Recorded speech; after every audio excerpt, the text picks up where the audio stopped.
How do you design an effective business ethics course? So I'd like to share some lessons that I've derived from watching what my mentor Lynn Payne has done in designing 2 courses at Harvard Business School. One which was initially a 10-session module at the start of the MBA program called Leadership, Values, and Decision Making. And the other is now that course was then expanded and is now a 30-session full-length course in the 2nd semester of the first year of the MBA program. And Lynn can obviously speak extensively about the content of the course and how that was assembled, but some of the lessons I've derived are: first, defy expectations. When students walk into the classroom, they expect a business ethics course to be the part where it's like Sunday school, like it's religious training, like it's preachy.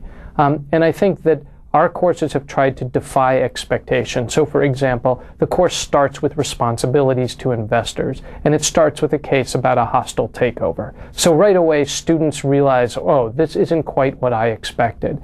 And then we take them into fiduciary duty, and they discover that fiduciary duty, the primary responsibility of managers, is not consistent with maximizing self-interest. So once again, their expectations, their stereotypes of what it means to be in business are defied, and they have to start thinking anew about what it really means to be a manager. So 1 is defying expectations. 2 is putting together an interdisciplinary team to build the course. And this is something that Kim Clark, the dean at Harvard Business School, under whose watch the LVDM, the 10-session course, became a 30-session course, and he took the initiative to do this.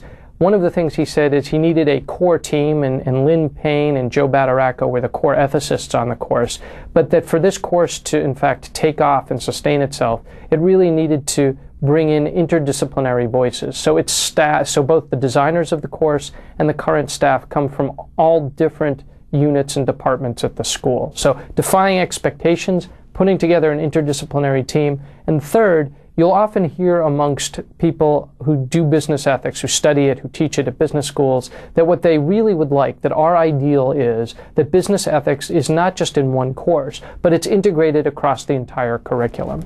And at least for the duration of my career since I started in a doctoral program, I have yet to see this really executed. I think some schools say they do it, but what that often means is that they say they do it, and it's not really integrated across the entire curriculum. I would agree it's definitely the ideal. But I think the third component of a well-designed business ethics course, in addition to defying expectations and bringing together a multidisciplinary team, is making the ethics course itself the venue for integrating across the disciplines. So the ideal is certainly that ethics goes into other courses, and ethical issues are given space alongside marketing and strategy in those respective courses.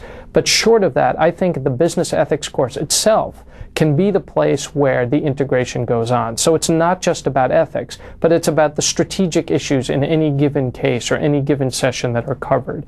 And so those are kind of the 3 components that I would say are essential to a business ethics course. What I would add, in terms of content, I think students need some knowledge about what their responsibilities are, but I also think that students need space for self-discovery. One of the things that giving students knowledge of their responsibilities does is cause them to think again about who they are and what the nature is of this role they're going to take on. And that gets them to really think deeply about who they are as a person and what they wish to achieve in their careers. And so not just supplying them with knowledge, but also having an eye towards how that knowledge is going to change the way students construe themselves. I think that that's essential in terms of the content of what goes on within a business ethics course.